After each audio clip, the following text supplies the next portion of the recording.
Women don't even like harmless men. They hate them. They like to claw them apart.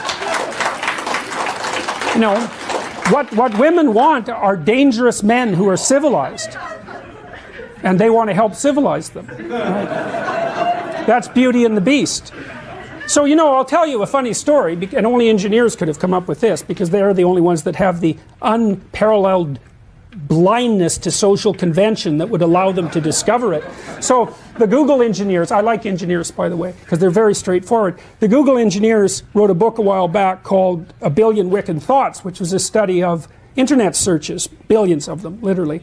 And they were looking a lot at pornography use. And, well, there's lots known about male pornography use, partly, and it's easy to understand. I mean, males are, you know, pretty visually oriented, and what attracts them to pornography is fairly straightforward.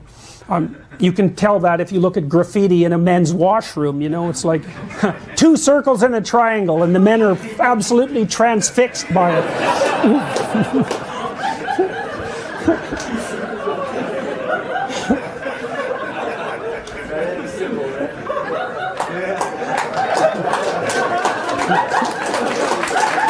So, for women, the story is more complex. They use pornography too, but it tends to be literary, because women tend to like words more than they like visual stimuli. And so the Google guys tried to track down the archetypal structure of, well, they didn't use those words, of female pornography use. And so some of you know, how many of you know what a Harlequin romance is?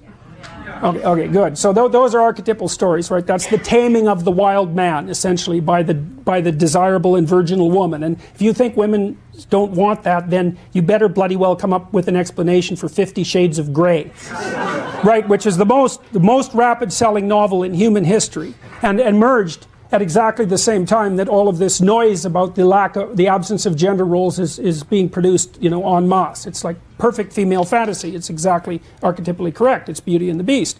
So what the Google guys showed was the structure of Beauty and the Beast, although they didn't use that as a referent, that the female pornographic fantasy was wild guy, you know, somewhat careless about the wants and desires of others, attractive to everyone, therefore high status, tamed by the magic of a single woman and brought into a relationship with her.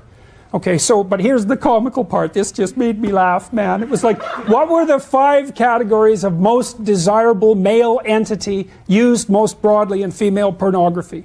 Oh, it's so embarrassing. Women, you have to cover your head while I say this.